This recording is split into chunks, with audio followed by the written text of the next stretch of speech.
સુરતના પુણા ગામમાં સાડીના કારખાનામાં 2 રાઉન્ડ ફાયરિંગની ઘટના સામે આવી છે. ભાગ્યોદય ઇન્ડસ્ટ્રીના પહેલા માળે માલિક સાથે માથાકૂટ થતા 2 રાઉન્ડ ફાયરિંગ કરી મોબાઈલની લૂંટ કરી જૂનો કારીગર અને તેની સાથે આવેલો એક શખ્સ ફરાર થઈ ગયો છે. હાલ પુણા પોલીસે ઘટના સ્થળે પહોંચી તપાસ શરૂ કરી છે. તપાસમાં શહેર ક્રાઇમ બ્રાન્ચની ટીમ પણ જોડાઈ છે. સીસીટીવીના આધારે આરોપીને પકડવા તપાસ હાથ ધરાઈ છે. સુરતમાં કાયદો અને વ્યવસ્થાની સ્થિતિ પર અસામાજિક તત્વો તરાપ મારી રહ્યા હોય તેમ લાગી રહ્યું છે. ત્યારે સુરતમાં દિન દહાડે ફાયરિંગ કરી લૂંટ ચલાવાઈ હોવાની ઘટના બનતા પોલીસ દોડતી થઈ ગઈ હતી. વાત છે સુરતના પુણા વિસ્તારની. પુણા વિસ્તારમાં આવેલી ભાગ્યોદય ઇન્ડસ્ટ્રીમાં પહેલા માળે મદનસિંહ ભાટી સાડીનું કારખાનું ચલાવે છે, જ્યાં ગુરુવાર 5 જૂનના રોજ બપોરે ખાતામાં 3 કારીગરો જેમાં મોહમ્મદ સમીર, કમરુદ્દીન અંસારી, દેવેન્દ્ર કુમાર, દદીબલ પ્રસાદ ભારતી અને રાકેશ સાહની હાજર હતા. આશરે 12:30 વાગ્યાની આસપાસ કારખાનામાં 1.5 વર્ષ પહેલા ખાતામાં કામ કરતો કારીગર દિલીપસિંહ આવ્યો. તેની પાસે બંદૂક હતી અને તેની સાથે બીજો એક અજાણ્યો ઈસમ આવ્યો હતો. તે બંનેએ ખાતામાં ઘૂસી દરવાજો બંધ કરીને ખાતાની ઓફિસના કાચ પર 2-3 રાઉન્ડ ફાયરિંગ કર્યું હતું. બાદમાં ત્રણેય કારીગરને ભેગા કરી નીચે બેસાડી દીધા હતા અને સીસીટીવી કેમેરા તોડી નાખ્યા હતા.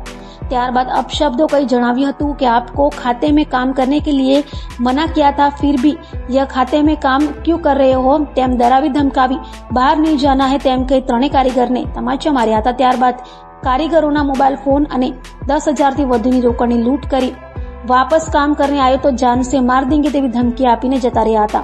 તો બનાવની જાણ થતા પુણા પોલીસ સાથે ક્રાઇમ બ્રાન્ચની ટીમ પણ સ્થળે દોડી ગઈ હતી અને સીસીટીવીના આધારે ફાયરિંગ અને લૂંટ કરી ભાગે છૂટેલા જૂના કારીગર સહિત બંને લૂંટારુઓને ઝડપી પાડવા ચક્રો ગતિમાન કર્યા છે. ગઈકાલ બપોરના 12:30 વાગ્યાના આસપાસ જ્યાં કામના જે ફરિયાદી છે એમને ફરિયાદીના ખાતા ઉપર અગાઉ કામ કરતો દિલીપસિંહ ઉર્ફે દીપક જે ખાતા ઉપર આવેલો હતો અને અગાઉ એને જે ખાતા ઉપર ઝઘડો થયો હતો. આ કારીગરો ત્યાં કામ કેમ કરે છે એ બાબતે એને ધાકધમકી આપી અને 2 થી 3 રાઉન્ડ ફાયરિંગ કરી અને અજાણ્યા કોઈ ઈસમ સાથે આવેલો અને તેથી ભાગી ગયા છે. જે અનુસંધાને આ કામના ફરિયાદીની ફરિયાદ લઈ અને સીસીટીવી આધારે તેમજ એના જે ફોટો આઈડી તેમજ એનો મોબાઈલ નંબર મળેલ છે તે આધારે મહેરબાન સીપી સાહેબના હુકમ મુજબથી 3 અલગ અલગ ટીમો બનાવીને આ કામમાં આરોપીની પકડી પાડવા માટેની તજવીજ હાથ ધરવામાં આવેલ છે. મારું નામ મદનસિંહ. શું ઘટના બની હતી?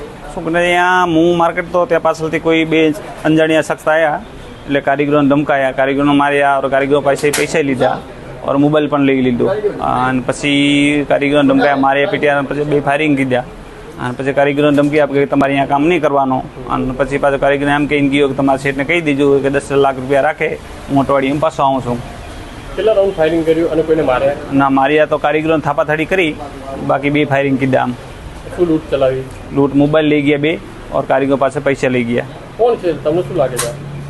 એટલે ટપોરી લોકો છે બધા સમજી ગયા. તો કામ કરતા હતા તમારા ત્યાં? પહેલાં અહીંયા 1.5 વર્ષ અહીંયા કામ કરીને ગયું, 1.5 મહિનો પહેલાં કામ કરી ગયું છે.